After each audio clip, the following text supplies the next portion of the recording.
Peristiwa viral ketika seorang komika menyebut wakil presiden tampak ngantuk membuka kembali percakapan lama tentang batas antara humor, kritik, dan penghormatan terhadap pemimpin publik. Dalam masyarakat yang semakin terbuka, kritik tidak lagi selalu hadir dalam bentuk tulisan serius atau forum resmi, tetapi sering dibungkus dengan humor, satir, dan panggung hiburan. Bagi orang Kristen, peristiwa semacam ini bukan sekadar isu politik atau hukum, melainkan juga panggilan untuk merefleksikan sikap iman dalam kehidupan bermasyarakat. Alkitab mengajarkan bahwa pemimpin adalah manusia biasa yang tidak luput dari keterbatasan. Musa pernah lelah memimpin umat, Elia pernah putus asa, bahkan para rasul pun kerap disalahpahami. Kesadaran ini menolong orang Kristen untuk tidak memutlakkan figur pemimpin seolah mereka kebal dari kritik. Dalam terang ini, humor yang menyentuh figur publik dapat dipahami sebagai bagian dari kebebasan berekspresi selama tidak dimaksudkan untuk merendahkan martabat manusia.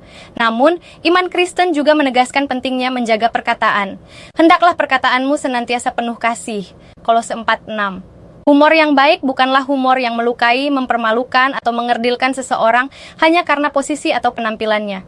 Sekalipun seorang pemimpin adalah figur publik, ia tetap diciptakan segambar dan serupa dengan Allah. Disinilah orang Kristen dipanggil untuk menimbang, apakah sebuah candaan membangun kesadaran atau justru memperkuat budaya ejekan. Menariknya, dalam peristiwa ini, respons dari pihak yang disindir justru menunjukkan kedewasaan, sikap yang tidak reaktif, tidak defensif, dan mampu menertawakan diri sendiri mencerminkan kerendahan hati, sebuah nilai yang sangat ditekankan dalam kekristenan. Yesus sendiri tidak membalas hinaan dengan hinaan, tetapi menunjukkan ketenangan dan penguasaan diri.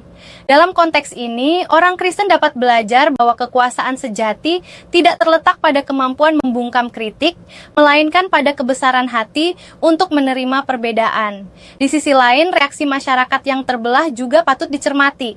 Ada yang cepat tersinggung, ada pula yang cepat menghakimi. Budaya digital sering mendorong emosi instan, bukan refleksi yang matang. Iman Kristen mengingatkan bahwa kebenaran harus disampaikan dalam kasih, dan kasih harus berjalan bersama kebijaksanaan. Tidak semua hal yang legal otomatis etis, dan tidak semua yang lucu otomatis layak dirayakan. Dalam dunia yang penuh kebisingan opini, orang Kristen dipanggil menjadi pembawa damai. Menanggapi peristiwa ini, sikap Kristen bukanlah membela tanpa kritik atau menghakimi tanpa empati, melainkan mengajak semua pihak seniman, pemimpin, dan masyarakat untuk bertumbuh dalam kedewasaan bersama. Humor boleh hidup, kritik boleh disampaikan, tetapi martabat manusia harus tetap dijaga. Akhirnya, peristiwa ini mengingatkan bahwa iman Kristen tidak hidup di ruang ibadah semata, tetapi hadir dalam percakapan publik, media sosial, dan panggung budaya.